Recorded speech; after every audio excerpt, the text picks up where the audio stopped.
Olá, é muito bom ter você aqui para mais um conteúdo. Se você está aqui pela primeira vez, eu me chamo Carol Nobre, eu sou reprogramadora mental. E se você ainda não se inscreveu, se inscreve se fizer sentido para você esse conteúdo. Muita gente me pergunta como é que é possível reprogramar a mente para mudar um comportamento, ou para ressignificar um trauma, ou para desenvolver habilidades, ou novos aprendizados. Tudo isso e outras possibilidades com a reprogramação mental é possível graças à habilidade natural do cérebro de neuroplasticidade. E para você entender melhor como a neuroplasticidade funciona, pense nela como uma relação de amizade, por exemplo. Se na neuroplasticidade fosse uma relação de amizade, as pessoas, nesse caso, seriam os neurônios. Pense nos seus amigos. Você se relaciona com eles porque vocês têm afinidades. Gostam de assuntos parecidos, frequentam os mesmos lugares e gostam de fazer as mesmas coisas. Como se reunir na casa de algum de vocês de vez em quando, ou curtir uma praia final de semana, ou ir ao cinema juntos. O que vocês gostam de fazer juntos? Você e seus amigos estão sempre mantendo contato, nem que seja por mensagem, e a cada conversa e momento que vocês passam juntos, a conexão entre vocês aumenta.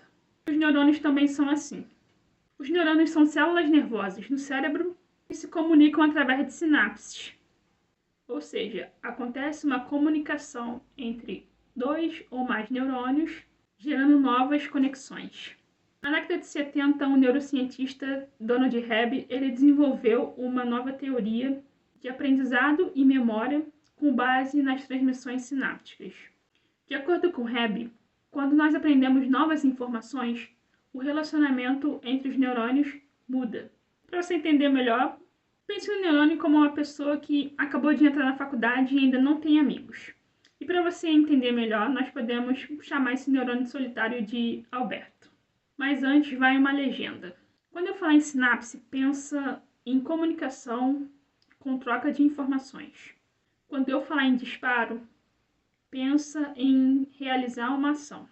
E quando eu falar em conexão, pense em relacionamento. Então, o neurônio Alberto, ele faz tudo sozinho. Ele vai para a faculdade sozinho. Na hora do intervalo, ele fica mexendo no celular, sem conversar com ninguém. E estuda sempre sozinho na biblioteca. Até que um dia, surgiu um trabalho em grupo. E na sala do neurônio Alberto, existe outro neurônio, chamado Bruna, que está sempre ativo e se comunicando com os outros neurônios, no caso, os outros alunos. Durante as aulas, o neurônio Alberto sempre via o neurônio Bruna, mas eles não tinham nenhuma comunicação. Apesar de estarem no mesmo lugar, eles nunca se comunicavam. Até que um dia ocorre um estímulo externo, que é o trabalho em grupo, e o neurônio Bruna, que já estava ativado, entra em contato com o neurônio Alberto para ativá-lo. O trabalho em grupo, que é o estímulo externo, estabelece uma comunicação sináptica entre eles. Com essa nova conexão, os neurônios começam a ser disparados ao mesmo tempo em várias ocasiões.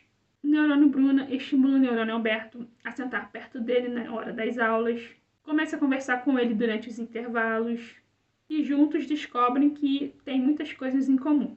Leem os mesmos livros, gostam de cachorros e até que um dia decidem sair para passear com seus pets. A sinapse entre eles muda quimicamente. Com o tempo, a comunicação fica cada vez mais forte e eles disparam sempre ao mesmo tempo numa relação compartilhada. Alberto e Bruna tendem a se juntar em um relacionamento mais duradouro e enriquecido. E com o passar do tempo, irão disparar juntos numa velocidade cada vez maior. Na teoria de Hebb, as células nervosas, que também são conhecidas como neurônios, que disparam juntas, elas permanecem conectadas. Para isso acontecer, um neurônio ou grupo de neurônios precisam ser ativados através de conexões sinápticas no cérebro. Se o neurônio estiver sozinho e sem estímulo, como estava o neurônio Alberto, será mais fácil fazer uma conexão sináptica com um grupo de neurônios que já estejam disparando e estimulados. Resumindo, o neurônio mais forte ajuda o neurônio mais fraco. O neurônio mais fraco, depois de ser ativado pelo neurônio que estava mais excitado através da conexão sináptica entre eles, dispara mais rapidamente nas próximas vezes, com uma relação muito mais forte. Neuroplasticidade é essa capacidade que o cérebro tem de criar novas conexões sinápticas ou reprogramar as conexões sinápticas já existentes. A teoria de Hebb explica como é possível a gente absorver novos conhecimentos, ter novos aprendizados e viver novas experiências, criando novos caminhos neurais. E é assim que é possível reprogramar a mente utilizando uma habilidade natural do cérebro. Aprender qualquer coisa é sobre relacionamento a longo prazo entre neurônios. Você consegue lembrar e fazer coisas por causa dessa rede neural de sinapses que disparam juntas e permanecem conectadas com muito mais força a cada vez que você repete alguma coisa, seja um pensamento ou uma determinada ação. Essa ação pode ser andar de bicicleta ou qualquer outra experiência vivida ou imaginada. Antigamente, os neurocientistas eles acreditavam que a estrutura do cérebro depois da infância era praticamente imutável. Porém, novas descobertas e a teoria de Hebb revelam que o cérebro e o sistema nervoso podem mudar de forma funcional e estrutural, incluindo aprendizado, memória e de recuperação de uma lesão cerebral ao longo da vida adulta. Eu lembro que quando meu tio Fernando teve um AVC, ele ficou com o lado esquerdo do corpo paralisado. Eu era criança e ainda me lembro que ele ficava tentando segurar e apertar uma bolinha com a mão esquerda, que estava paralisada. No início, a mão dele mal abria. Ele nem tinha força para segurar e apertar a bolinha direita. Mas ele insistia, ficava apertando a bolinha enquanto ele assistia a televisão. E ao longo do tempo, depois de 2 meses, ele já começou a conseguir segurar o copo com a mão esquerda, que antes estava paralisada. Tudo isso graças à neuroplasticidade, que proporciona melhor desenvolvimento em certas áreas do cérebro, maior desempenho nas atividades dessas áreas que estão relacionadas. O meu tio conseguiu recuperar o movimento da mão. O nosso cérebro ele é como um músculo que ele tem a capacidade de ser exercitado ou atrofiado. Pois assim como células nervosas que disparam juntas, o contrário também é verdade. Células nervosas que não mais disparam juntas não permanecem conectadas. Se você não disparar mais uma conexão, ela se perde. Assim como um relacionamento de amizade. Começam a não se ver mais, a não mandar mensagem e a não fazer tantas coisas juntas como eram antigamente, a conexão enfraquece, pois não ocorrem novas ações e estímulos.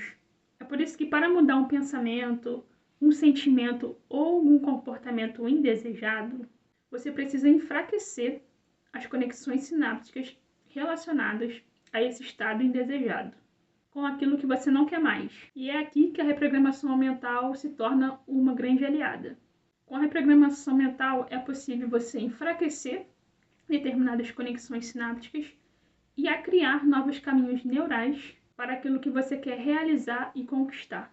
E tudo isso começa com a decisão de querer mudar e com a repetição do seu estado desejado diariamente para fortalecer cada vez mais as novas conexões sinápticas relacionadas a esse novo estado. Um abraço e até o próximo vídeo.